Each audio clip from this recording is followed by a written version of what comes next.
저 대통령은 저 왕은 영토를 늘리셨고 자존심을 회복해 주셨고 다 개소리야 그거. 여러분들 살기 힘든데 그게 무슨 소용이 있어요?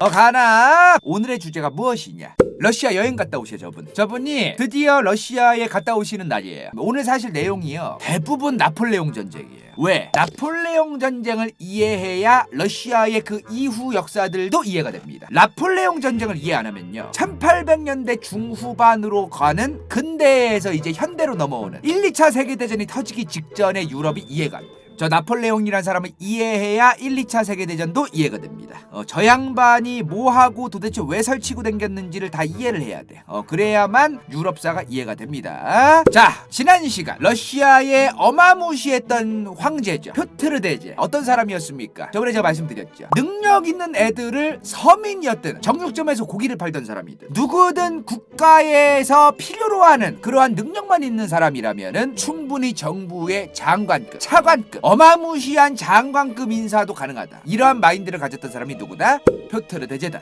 이 말 귀족들 당시에 러시아에서 놀고 처먹고 그러는 애들 귀족이라고 하는 그 직책, 귀족이라고 하는 권력을 유지하고 싶으면 놀지 말고 정부의 공무원으로 구급부터 일해라. 네가 아무리 대단한 귀족이었고 네 아버지 네 할아버지가 아무리 대단한 사람이었더라도 구급으로 시작해라. 근데 일 못한다? 넌 평생 구급이다. 그러한 거를 시작했던 사람이 바로 표트르 대제다. 이 말이 인간 간다요 아실 거예요 여러분. 인간 간다요 역사 세계사 공부하면서 그 어떠한 국가의 왕도 잘 안 빱니다. 가끔 이제 이런 사람들이 간다요님은 도대체 그 존경하는 인물 없나요? 그러면 없는데요? 없는데요? 그랬단 말이야. 그런데 저 인간 간다요 유일하게 정말 쌉인정되는 사람이 바로 표트르 대제다. 물론 이 사람도 공과가가 있지만 간다요의 개인적인 생각에는 표트르 대제가 상당히 괜찮은 사람이라고 생각을 하고 있습니다. 자, 이런 어마무시한 여러 가지 개혁들을 했어요. 그리고 수도도 옮기죠. 어디로? 상트페테르부르크. 러시아가 그동안 고여있던 거를 그 뚝방 같은 거 그냥 그 공구리 쳐놓은 거를 거의 다이너마이트로 폭파시켜서 물길을 만든 게 바로 표트르 대제다. 이렇게 보시면 되는 거죠. 그랬는데 여러 가지들을 다 만들어놨더만 이 표트르 대제 다음에 짜르였던 예카테리나 2세 이 양반 아들내미 파벨 1세를 거치면서 이 양반 둘 거치면서 표트르 대제가 진짜 40년 내내 개고생을 해서 바꿔놓은 러시아의 나라꼴을 500년 전으로 회귀시킵니다. 500년 전으로 예카테리나 2세 파벨 1세 거치면서 어떻게 됐다고 했어? 전 국민의 50% 농로로 만들고 귀족들이랑 정치적인 협의하고 귀족들이 또 국민들 등 빨아먹게끔 만들고 나라 영토는 어마무시하게 늘렸지만 국가의 내분도 굉장히 많이 잠재웠지만 전 국민을 갈아엎었다. 예카테리나 2세라는 이 아줌마가 러시아 역사에서 굉장히 어마무시한 대제로 평가받아요. 근데 이 사람이 왜 대제로 평가받느냐? 나라의 영토도 늘렸고 나라 안에 내부의 정치적인 문제 같은 것도 딱 해결했고 귀족들이 계속해서 쿠데타 일으키고 떠는 것도 딱 스무스하게 끝내고 이런 걸 근데 뭐로 이용해서 그 귀족들이 정치적으로 시끄럽게 하고 쿠데타 일으키는 걸 어떻게 해가지고 그걸 무마했어요? 전 국민 49% 농로로 만들고 이미 1700년대 1800년대 거치면서 봉건제도는 사실상 유럽에서 거의 사라졌죠. 근데 러시아는 예카테리나 2세 때 봉건제도가 다시 재등장합니다. 귀족들이 각 그 지역에서 관할하면서 거기 있는 농로들 피 빨아먹고 그러는 어떤 그 봉건제도가 부활됐던 게 바로 예카테리나 2세예요. 이 사람이 나라의 영토를 늘렸고 나라의 내분도 잠재웠고 그러니까 좋은 사람이냐? 국민들 입장은 그렇지가 않습니다. 그래서 우리가 역사를 공부할 때 무조건 여러분들을 생각하세요. 지금 정치인들을 뽑든 누구를 뽑든 앞으로 여러분들이 살아갈 때도 내 나라를 사랑해야지 하기 전에 여러분들부터 생각하십시오. 여러분들이 살기 좋은 나라가 좋은 나라예요. 여러분들이 살기 힘든데 저 대통령은 저 왕은 영토를 늘리셨고 자존심을 회복해 주셨고 귀족들과의 어떤 그 관계를 굉장히 좋게 해서 국내의 어떤 내분 같은 걸 잠재웠다. 다 개소리야 그거. 여러분들 살기 힘든데 그게 무슨 소용이 있어요. 자, 드디어 근데 이 두 사람이 나가리가 됩니다. 드디어 예카테리나 2세의 아들의 아들 예카테리나 2세의 손자죠. 누구? 알렉산드르 1세. 알렉산드르 1세가 1801년 러시아의 짜르가 됩니다. 근데요 1801년에 이 양반 짜르 됐을 때 유럽에서 무슨 일이 터질 때예요? 나폴레옹 전쟁. 자, 이번 편은 어찌됐든 러시아 역사잖아요. 러시아 역사인데 이 양반 얘기를 안 하고 넘어갈 수가 없어요. 그래서 나폴레옹 전쟁에 대해서 꼭 필요한 부분만 간략하게 최대한 설명을 하고 넘어가도록 하겠습니다. 예를 들어 이런 거 있어요. 아니, 나폴레옹 전쟁 때 이 중요한 전투를 왜 빼놓으시죠? 나폴레옹 전쟁하면 이 얘기를 빼놓으면 안 된다고요. 이러는 분들 있단 말이야. 얘들아, 내가 밀덕 너희들의 입장을 이해를 해. 너희들이 좋아하는 그 전투 얘기를 하고 그 전투에서 이런 무기를 썼다, 대포를 무슨 뭐 이만한 걸 썼다, 뭐 이런 얘기하면 좋겠지. 그러나 지금은 러시아 제국의 역사고, 러시아 제국의 역사를 다룰 때 나폴레옹 이 사람 얘기를 안 할 수가 없기 때문에 필요한 얘기만 골라가지고 하고 넘어가겠다라는 거를 충분히 제가 말씀을 드리고 시작하도록 하겠습니다. 왜 그런지 아세요? 중간에 좀 있다가 이제 유튜브에 왜 이 얘기는 안 하고 넘어가시죠? 이게 제일 중요한 건데 이런 애들이 있어요. 근데 그래서 미리 얘기하는 거야. 너네가 그런다고 해도 소용이 없어. 왜? 난 미리 지금 밑밥을 다 깔아놨거든.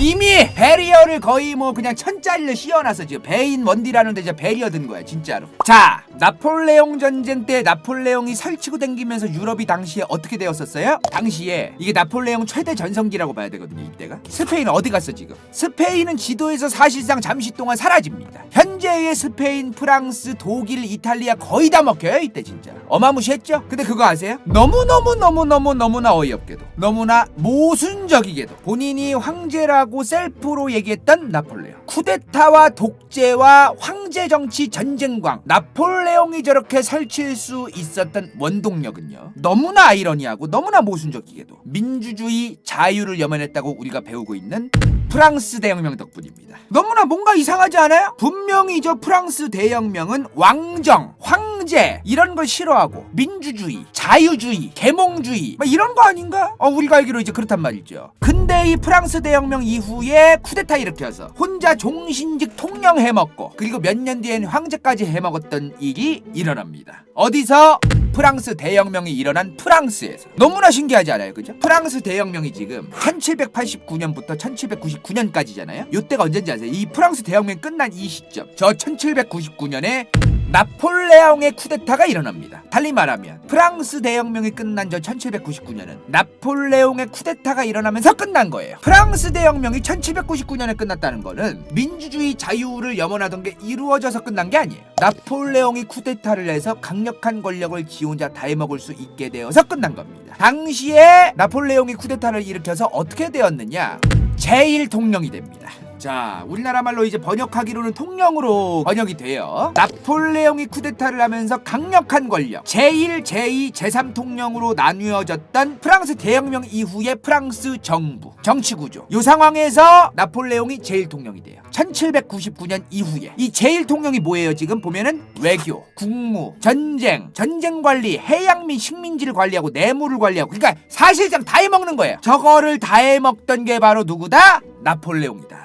이 말, 요때는 종신직이 아니었어요. 제1통령, 제2통령, 제3통령이 항상 이제 번갈아 가면서 하는 것도 되고, 이제 그렇게 생각을 했었어, 다들. 처음에 나폴레옹이 쿠데타를 할 때 도와줬던 세력이 있는데, 그 양반들도 나폴레옹이랑 같이 손붙잡고, 그래, 일단은 네가 제1통령 돼. 나라가 혼란기고 당시에 또 나폴레옹이 인기가 많았거든. 국민적인 인기가 많았어. 독재고 쿠데타를 일으킨 세력이었지만 국민적 지지를 받은 것도 맞습니다. 그래서 그래, 너가 제1통령이 되는 게 맞는 것 같다. 일단은 제1통령이 돼요. 되는데 1802년 종신통령제로 지셀프로 바꿉니다. 분명히 프랑스 대혁명은 자유, 뭐 평등, 박애 이런 것들이 생겼다고 알고 있는데, 도대체 어떻게 저 나폴레옹이란 사람이 프랑스 대혁명 직후에 갑툭 무슨 뭐 두더지 게임에 두더지 새끼 마냥 갑툭튀 돼가지고 저렇게 제1통령을 종신직으로 하겠다는 독재자가 되고, 이게 도대체 어떻게 이런 일이 일어날 수 있었는가? 도대체 이게 뭔 상황이었는지를 이해하려면 우리는 프랑스 대혁명 이전으로 가봐야 됩니다.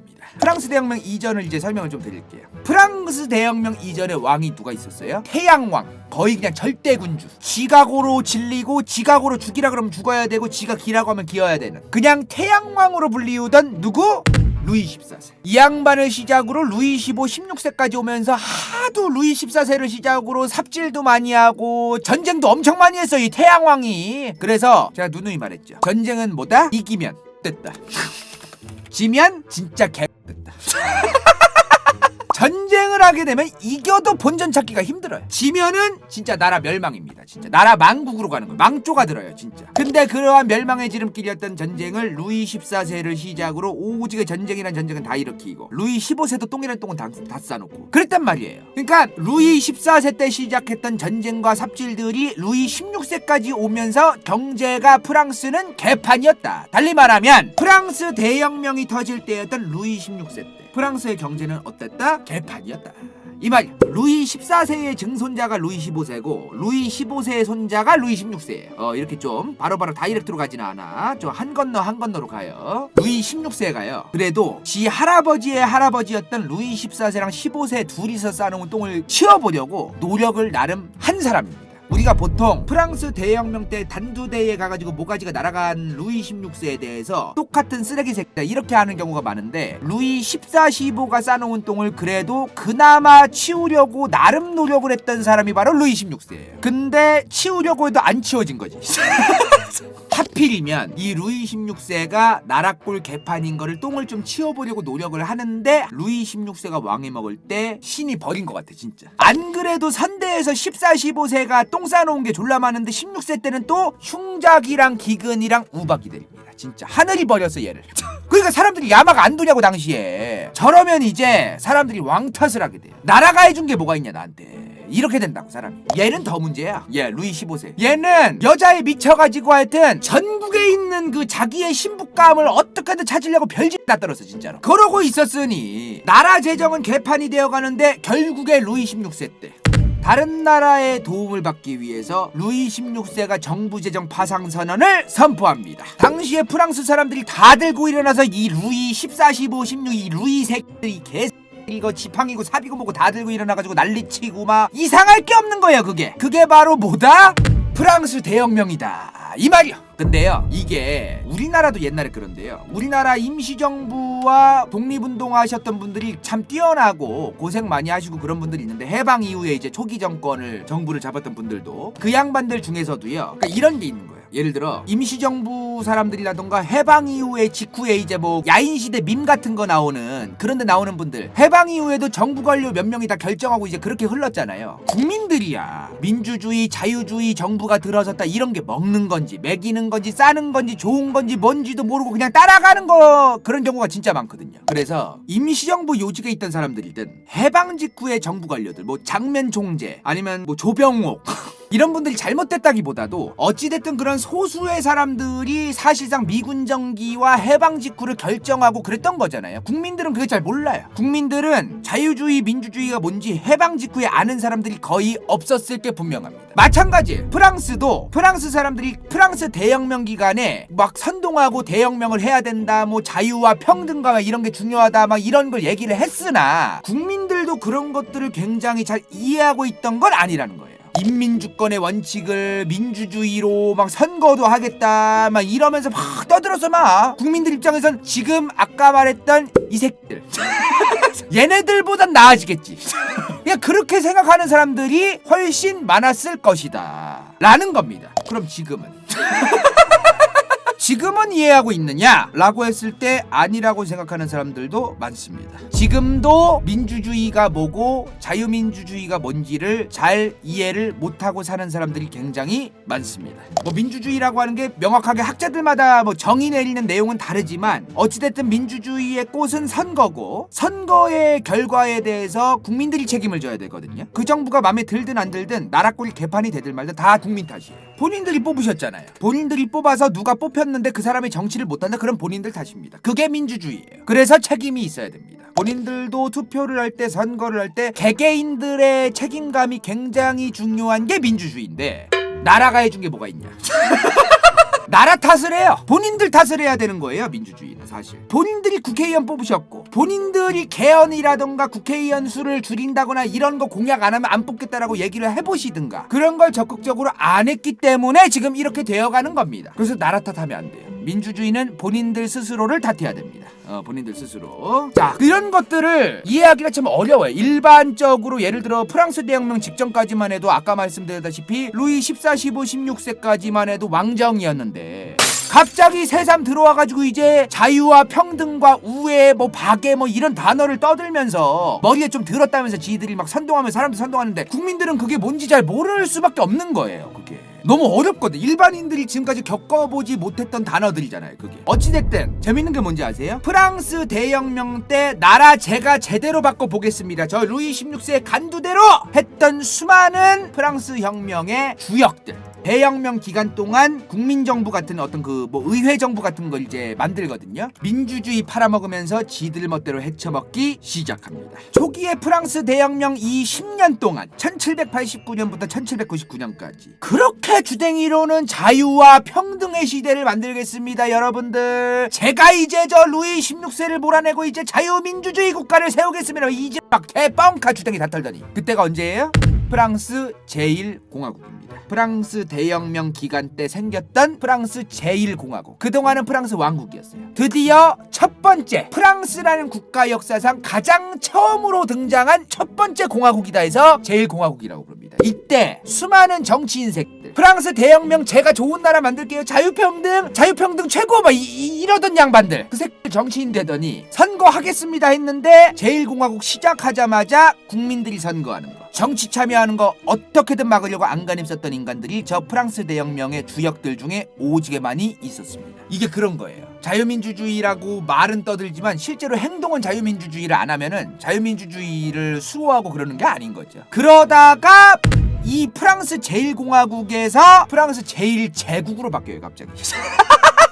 프랑스 대혁명이 있었고 그러니까 당연히 공화국이 만들어졌을 텐데 갑자기 생뚱맞게 제국이 생겨. 분명 공화국이었는데 그전에 또 왕국이었던 게 공화국인데 한 발 더 나아가서 제국이 된 거야. 그게 바로 뭐다? 프랑스 대혁명 덕분에 설치고 댕길 수 있었던 나폴레옹의 쿠데타였다, 이 말이야.